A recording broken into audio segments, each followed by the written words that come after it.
Ukrainian President Volodymyr Zelensky is blaming Russian forces for starting a fire at a nuclear power plant in southern Ukraine. He shared this video online showing smoke coming out of one of the towers at the Russian-controlled Zaporizhzhia plant.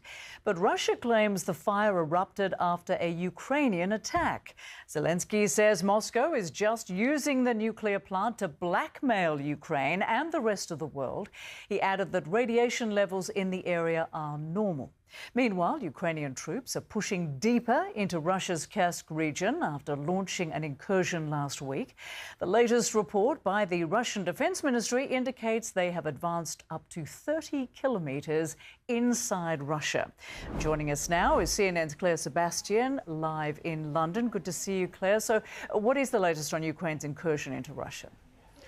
Yeah, Rosemary, what we're monitoring this morning are reports of evacuations happening in a second Russian border region, Belgorod. This is a region that really up until this incursion by Ukraine into Kursk last week was really the epicenter of the cross-border attacks that we've seen, drone attacks, even sort of sabotage groups in the past have crossed into Belgorod. The governor this morning saying that they are starting to evacuate people from one border district there. He's talking about a disturbing morning, enemy activities on the border. We're monitoring unofficial accounts that Ukraine may have attacked there, though we cannot verify that as of this point. Could this be another attempt to sort of stretch the Russian forces, draw them away from other areas? That is unclear at this moment. Obviously, we've seen evacuations happen in the Kursk region over the weekend. Russian state media talked about at least 76,000 people having to have been evacuated. They've had to set up temporary accommodation centers in 8 other different Russian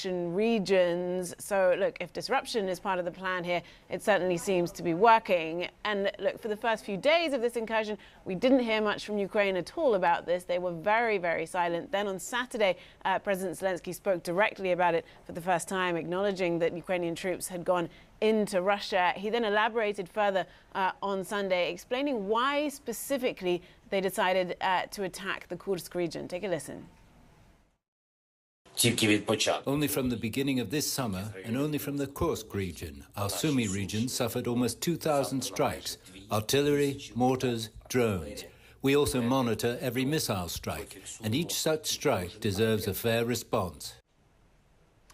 So what he's saying essentially is that they are attacking in order to defend. They're trying to hit the weapons before they hit Ukraine. And as we've been monitoring this attack over the past week, we've also been watching for a potential Russian response. We did, of course, have a very deadly attack on a supermarket in eastern Ukraine last week. Then overnight into Sunday, a very large barrage of drones, in addition to some 4 what Ukraine described as North Korean ballistic missiles. 2 people were killed in the Kyiv region. And then we saw on Sunday, President Zelensky came out, as you noted, and accused Russia of starting a fire at the Zaporizhzhia nuclear power plant, the largest nuclear power plant in Europe. It's been occupied by Russia since the first weeks of the war. It's really sort of dropped out of the headlines recently. So this was certainly notable. Russia is accusing Ukraine of attacking the plant. The International Atomic Energy Agency, which has observers at the plant, said that the fire,